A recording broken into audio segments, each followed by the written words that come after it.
I have another prediction video. I've been thinking about this a long time. I've been thinking about this deep. I had a thought today that had me thinking about the PS5 Zen processors and the Xbox Series X processors. Series X processors.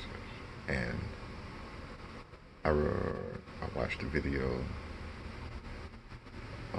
on Rich Review Tech USA. Was talking about how the Series S, why the processors might seem weaker than the Series X. The architecture is totally different, so that's gonna make the games run better, or be able to run better. And I feel them on that because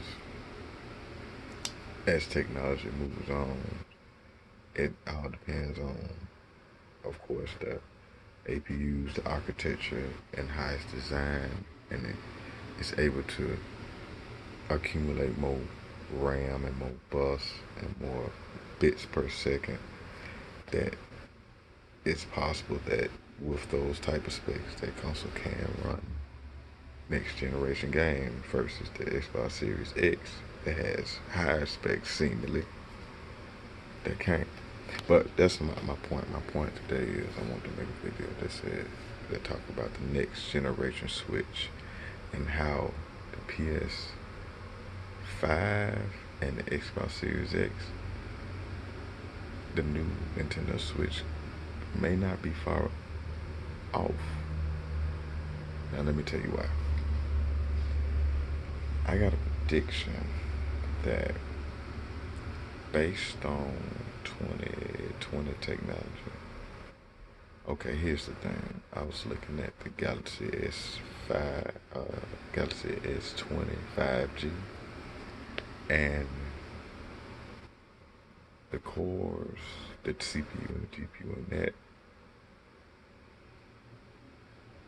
are, and this is not no joke, 7 nanometer processors, 7 nanometers.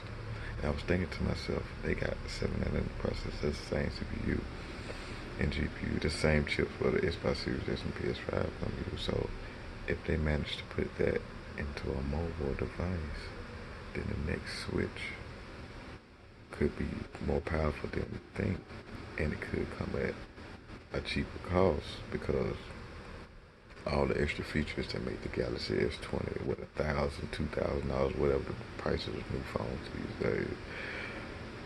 What makes that so high is the extra features, not just the chip and the GPU. It's extra, features and the camera and all this. Without the cost, all the Switch would need would just all the Switch would need would be the GPU and the CPU and probably the custom thing from Nintendo, but that wouldn't cost that high in parts. Shout out to Super Metal Dave. He talks about this all the time. So I did some thinking. I was like, in order to compete in, we had this new president, Fuikawa, Mr. Fuikawa, and he's a young guy. And I'm just keep it straight up. He's gonna want to compete. So I did some thinking. I was thinking, what if Nintendo releases a new Switch in 2021? Why? Maybe that 2020 has been silent for a reason, not because of the COVID-19 or the coronavirus or other events going on, but maybe Nintendo is gearing up for that next generation console in 2021. Why you think they dead silent? Like, okay, we got Paper Mario coming up, a new Pokemon Snap, but think about it. When Nintendo go cold and no directs or nothing, they might have switched plans. They might have internally switched plans and say, hey, we got to release a next generation console. It might not be this year, 2020, but it got to be 2021. And based on the technology they have for mobile devices now, it's possible that we can, I say we as a Nintendo fan, we can get as close as possible to the PS5 and Xbox Series X. Y'all think about it. I'm thinking Nintendo's gearing up.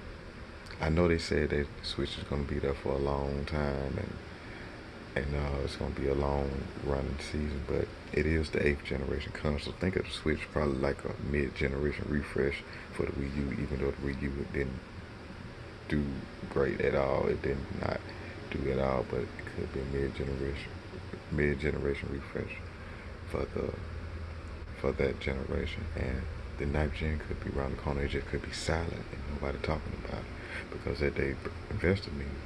Mr. Furukawa said they always are working on new technology, always. So there's something to think about, and it just got me curious. Just let me guys know what you think about that, and think if Nintendo's gonna release a next gen 2021. Cause man, you know the idea is possible for them to release a console in 2021 holiday. Think about it.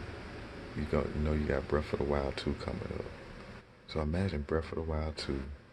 Somehow they get Metroid Prime 4 and a bonus Mario Kart 9 to be released in holiday 2021. That will offset Sony sales and Microsoft sales because in the first year when the console get released like this year, it's gonna kind of slow. But next year when everybody see what the console's about, that's when everybody's gonna try to jump on the PS5 and the Xbox Series S in 2021. I know it released in 2020 holiday, but 2021 that's when the major sales come.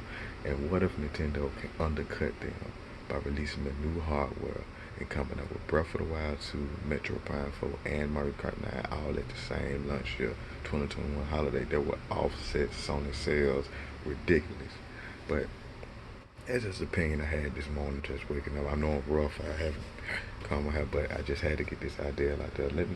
You guys let me know what you think in the comment section below, and I will continue to update my page and continue to bring you some news as how I think about it, because this is future gaming tech. So with that being said, you guys stay teched up, and we all in here together. So thank y'all very much. All right, have a good day, y'all.